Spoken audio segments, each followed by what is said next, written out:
प्यार और शादी को अक्सर सबसे मजबूत रिश्ते की नींव माना जाता है। दो लोग एक दूसरे पर भरोसा करते हैं, परिवारों को जोड़ते हैं और समाज के सामने वचन लेते हैं कि वे जीवन भर साथ रहेंगे। लेकिन जब यही भरोसा धोखे में बदल जाए, जब प्यार ही छल का मुखौटा बन जाए, तो उसका अंजाम कितना भयावह हो सकता है। यही कहानी पुणे से सामने आई, जिसने सबको हिला दिया। कथानक की शुरुआत होती है एक युवा से, केतन अग्रवाल।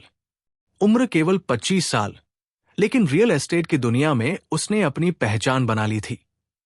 तेज दिमाग, गर्मजोशी भरा स्वभाव और परिवार का गर्व। उसके माता पिता उसकी उपलब्धियों पर नाज करते थे। फरवरी 2026 में उसकी सगाई हुई थी और नवंबर में उदयपुर में भव्य शादी की तैयारियां चल रही थी। उसकी मंगेतर थी सिया गोयल, 20 साल की, एक संपन्न परिवार से, आकर्षक और सबको भली लगने वाली। बाहर से देखने वालों को यह रिश्ता परफेक्ट लगता था। सफल युवक और सुंदर युवती, जिनका भविष्य सुनहरा दिख रहा था। लेकिन इस रिश्ते के पीछे एक राज छिपा था। सिया पहले से ही एक और युवक से जुड़ी हुई थी, चेतन चौधरी। उम्र 22 साल, महत्वाकांक्षी और बेचैन। वो केतन जैसा संपन्न नहीं था, लेकिन सिया के लिए उसका रिश्ता गहरा था। जांच में बाद में ये शक भी सामने आया कि सिया और चेतन ने गुपचुप तरीके से विशेष विवाह अधिनियम के तहत शादी कर ली थी। इंस्टाग्राम से मिटाई गई तस्वीरों में माला और विवाह जैसे संकेत मिले। सिया के लिए यह तयशुदा शादी बोझ थी और चेतन उसके लिए आजादी का रास्ता। दोनों ने मिलकर एक योजना बनाई। 18 जून 2026 को सिया ने लोनावला के पास लोगढ़ किले पर घूमने का प्रस्ताव रखा। यह किला ऊंचाई पर स्थित है, जहां से घाटियों का अद्भुत दृश्य दिखता है।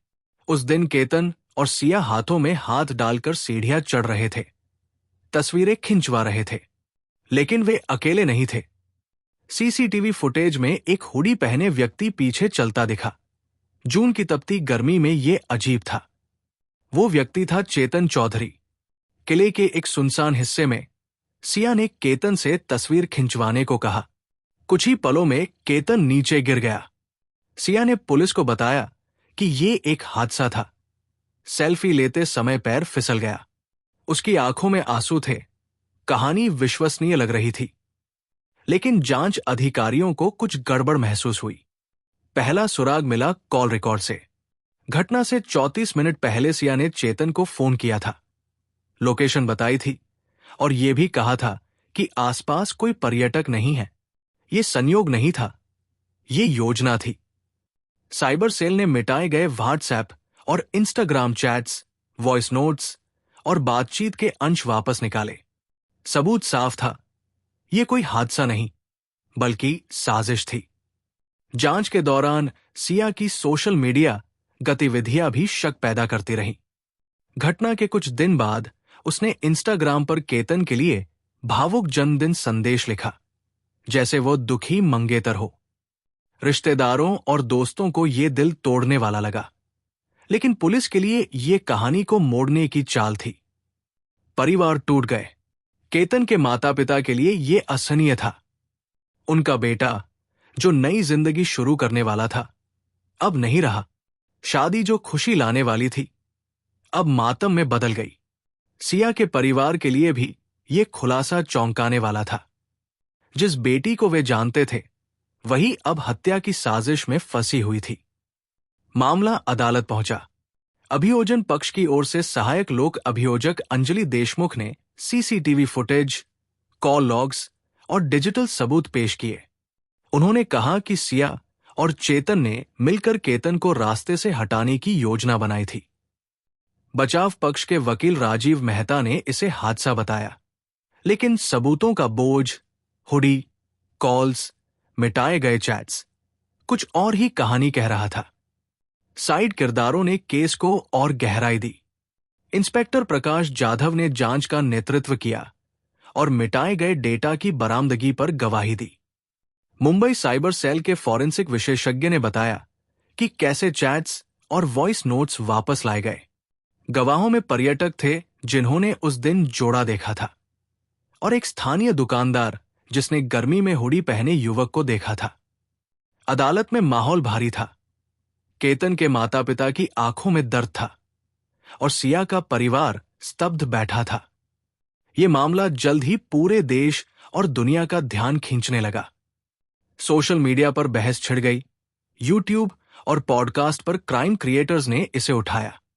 कहानी में सब कुछ था, प्यार, धोखा और मौत।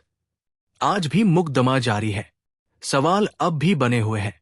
क्या यह जुनून का अपराध था या ठंडी सोच से बनाई गई योजना?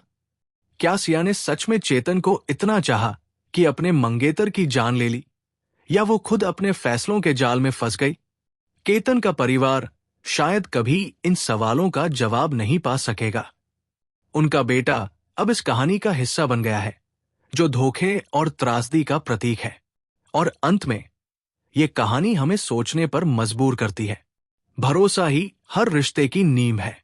जब भरोसा टूटता है तो वो न सिर्फ दो लोगों को बल्कि पूरे परिवार को बर्बाद कर सकता है। प्यार जब झूठ और धोखे में बदल जाए तो जानलेवा हो सकता है। हर मुस्कान के पीछे एक छिपा सच हो सकता है और हर सच के पीछे एक साया। सवाल यही है, क्या हम सच में प्यार पर भरोसा कर सकते हैं? और जब दिल किसी को सौंपते हैं तो कितना जोखिम उठाते हैं?